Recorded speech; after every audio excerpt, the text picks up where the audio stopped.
इधर आप क्षेत्र में निकल रहे हैं। देखिए, विकास करने के लिए कोई मुद्दे ख़त्म नहीं होते हैं।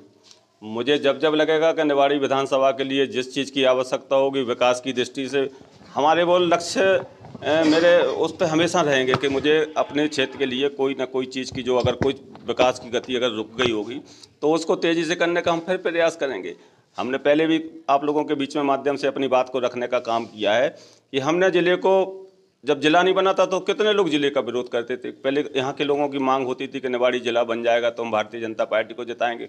हमारे मुख्यमंत्री जी ने यहाँ की जनभावनाओं को समझा और घोषणा भी की, और घोषणा करी ही नहीं, घोषणा करने के बाद निवाड़ी को जिला बना दिया। ये वही लोग हैं जो जिले का विरोध कर रहे थे।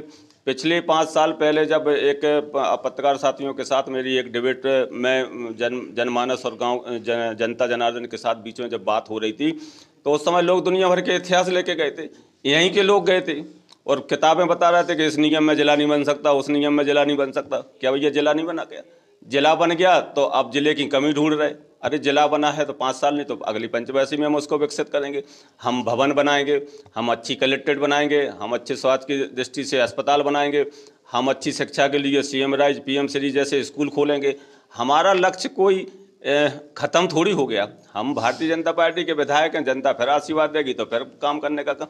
हमने जनता के बीच में काम करने का काम किया, कलंकित होकर कोई काम नहीं किया। हमने जामनी जैसे बेतवा पुल बनाए, हम लोगों ने रामराजा जैसे, जो रामराजा नगरी में जो एक परिकल्पना थी कि हमारा लोक बन जाएगा, तो हमें निश्चित रूप से हमें वो चीज़ें भी उपलब्ध हो जाएंगी कि जो अपने देश विदेश के पर्यटक आते हैं तो ओरछा में विकास की दृष्टि से वो स्टे करेंगे। जब स्टे करेंगे तो विकास निश्चित रूप से विकास होगा, और विकास होगा तो रोजगार के संसाधन उपलब्ध होंगे।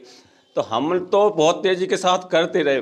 आप सुनो कि अभी आखिरी तक हमने अपने जो रियारा सरकार है वहाँ के लिए भी 2 करोड़ की सड़क स्वीकृत करा दी।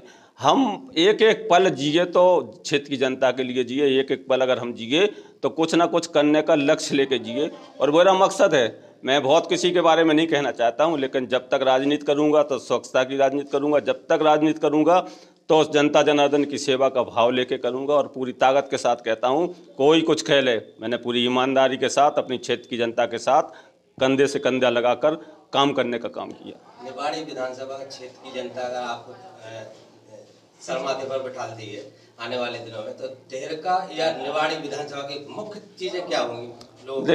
देखिए, मेरा मकसद हमेशा पॉजिटिव रहता है। पॉजिटिव से मेरा मतलब आपके बीच में रखना चाहता हूं कि जैसे घर घर पानी की जो यहाँ की तकलीफ होती थी, हमने बच्चों को पढ़ने के समय में किलोमीटरों से पानी लाने का जो समस्या होती थी वो हमने देखने का काम किया। जब बच्चे पढ़ने का समय हो तो पानी भरने का काम कर रहे, एक एक बाल्टी के लिए कतारों में लगे हुए।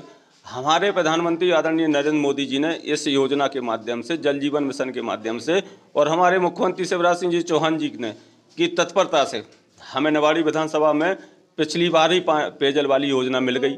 और हम अपने आप को भाग्यशाली भी मानते हैं कि इस योजना के माध्यम से हम लोगों ने घर घर पानी भेजने में सफल हो गए।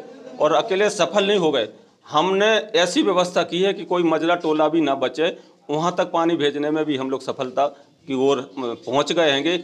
अब हमारा लक्ष्य जो है, हम विकास की अगर बात करें तो अगर किसान समृद्ध होगा, किसान के खेती में अगर पानी पहुँच गया, खेती अच्छी हो गई, तो हम लोग जो हरियाणा पंजाब की जो बात करते हैं कि हरियाणा में बहुत अच्छी खेती हुई है, पंजाब में बहुत अच्छी खेती होती है, वही परिकल्पना तो हमारी है कि हम अपने किसानों को खेत तक पानी भेज दें।